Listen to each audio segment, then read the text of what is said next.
Olá pessoal, e aí, como estão os estudos? Vamos agora para a terceira questão da lista, que envolve o potencial elétrico, né? Essa agora é uma questão bastante interessante, porque nós já estamos no limiar, certo? Na realidade, da eletrostática para a eletrodinâmica.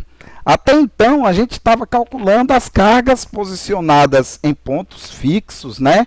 E calculando a uma certa distância o potencial. Não esquecer que esse potencial ele pode ser tanto positivo quanto negativo. Por isso que tem que se levar em consideração o sinal da carga elétrica. Mas agora, observe que eu tenho duas placas carregadas, uma positiva e outra negativa.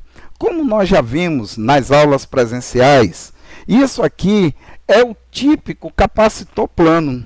E nós vamos ter as linhas de força distribuídas e de forma igualmente espaçadas aqui. É claro que eu estou representando aqui só duas linhas de força, mas na realidade eu tenho aqui um conjunto de linhas de força igualmente espaçadas, onde a intensidade desse campo elétrico, a direção desse campo elétrico e o sentido do campo elétrico vai ser sempre o mesmo, ou seja, constante. Por isso que é chamado de campo elétrico uniforme. E uma coisa importante, observe que minha linha de força aqui, ó, olhe para onde está apontando a setinha, né?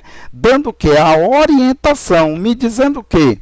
Que a placa que é positiva está gerando um campo elétrico de afastamento, que a gente chama também de campo divergente. Já a placa negativa está o quê? Recebendo, ou seja, de aproximação. A gente chama de uma carga negativa, a gente diz que a carga ela gera um campo convergente. Então, a carga positiva gera um campo divergente e a carga negativa gera um campo convergente.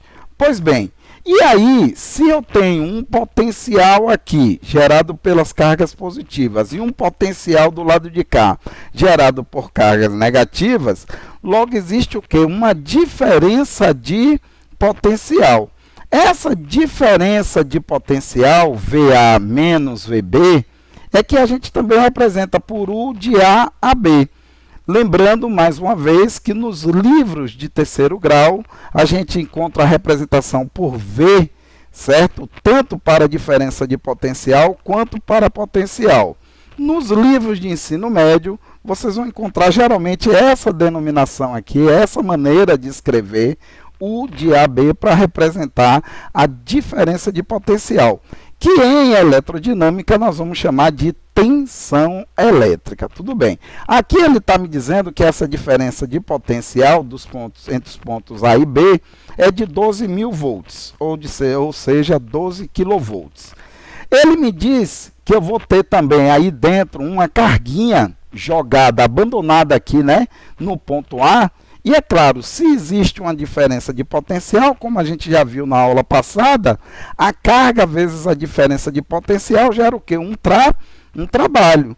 Um trabalho que vai fazer com que uma força provoque o deslocamento de uma carga. E aí é como eu já disse, ó, esse deslocamento pode ser com uma velocidade constante? Pode.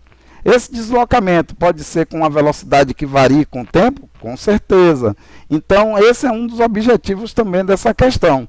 Ele diz que você vai abandonar uma carguinha no ponto A e essa carguinha vai se deslocar para o ponto B pela ação de uma força, que no caso é a força elétrica. Pois bem, então eu já tenho aqui os dados do problema, né? A massa da partícula eletrizada, a carga, né, da partícula. E aí, o que nós vimos? Para o campo elétrico uniforme, depois de toda aquela dedução, né, que nós fazemos, a gente chega a uma expressão onde a diferença de potencial vai ser igual ao campo elétrico vezes o deslocamento sofrido pela partícula no interior desse campo elétrico. No caso aqui, a distância entre as duas placas é de 4 centímetros. Mais uma vez, eu vou precisar fazer a conversão para metro. Aí é só dividir por 100, que seria a mesma coisa que 4 vezes 10 elevado a menos 2 metros. Tudo bem. Aí ele me dá aqui quem é a tensão, a distância aqui eu já estou fazendo a transformação, né? 4 dividido por 100 é a mesma coisa que 4 vezes 10 elevado a menos 2 metros. Então, se U é igual a E vezes D, logo E vai ser igual a U sobre D. U, que é 12 vezes 10 ao cubo, sobre D, que é 4 vezes 10 a menos 2. 12 dividido por 4 vai dar 3, 10 ao cubo dividido por 10 a menos 2, repete a base, subtrai os expoentes. 3 menos menos 2 é 3 mais 2, que vai dar igual a 5. Então, isso quer dizer que a intensidade do campo elétrico que eu vou ter entre essas placas vai ser de 3 vezes 10 à quinta volt por metro, né? Se eu utilizar essa expressão aqui, tensão em volt, distância metro, então é volt por metro. Mas nós aprendemos lá no início, pela definição de força elétrica, que campo elétrico também pode ser, certo, definida a unidade em Newton por Coulomb. E já naquela ocasião eu falava que nós chegaríamos a essa unidade, e essas unidades elas não são iguais, elas são o quê? Equivalentes. Muito bem, então eu já tenho aqui de posse o meu campo elétrico. Aí vem a outra parte da questão, quando ele diz que você abandona essa partícula de massa 1 vezes 10 a menos 27 kg, com essa carga elétrica, e essa partícula vai adquirir uma aceleração. Beleza. Nós já aprendemos, de acordo com a segunda lei de Newton, que força resultante é igual a massa vezes aceleração. Beleza, mas quem é a força que está atuando aqui? Se fosse um problema de gravitação universal, a força seria a força gravitacional, a força peso. Como é um problema de campo elétrico, a força aqui é a força elétrica. Então, ó, como nós já vimos lá no iniciozinho do curso, a força elétrica é igual ao módulo da carga vezes quem? Vezes o campo, a intensidade do campo elétrico. Então, se a força que provoca a aceleração é exatamente a força elétrica, é porque essa força aqui é a mesma força de cá, que eu estou falando. Então, se o primeiro membro dessa é igual ao primeiro membro dessa, logo o segundo membro desta tem que ser igual ao segundo membro da outra. Então, ó, massa vezes aceleração tem que ser igual a carga vezes o campo elétrico. No caso aqui, a carga já é positiva, então não tem problema nenhum, já está ali certo valor positivo. Logo, a aceleração vai ser quem? Q vezes E dividido por M, que é a massa. O resto aqui é só o quê?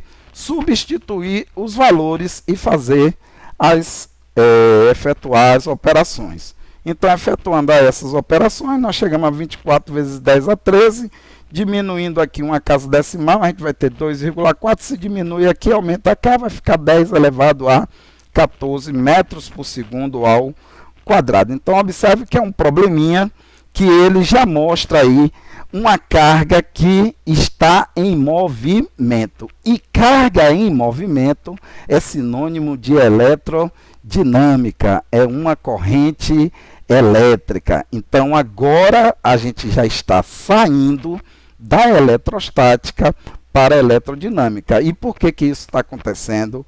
Porque existe uma diferença de potencial elétrico que vai fazer com que uma carga submetida a essa diferença de potencial, certo, esteja submetida a uma força que vai realizar um trabalho provocando o deslocamento dela.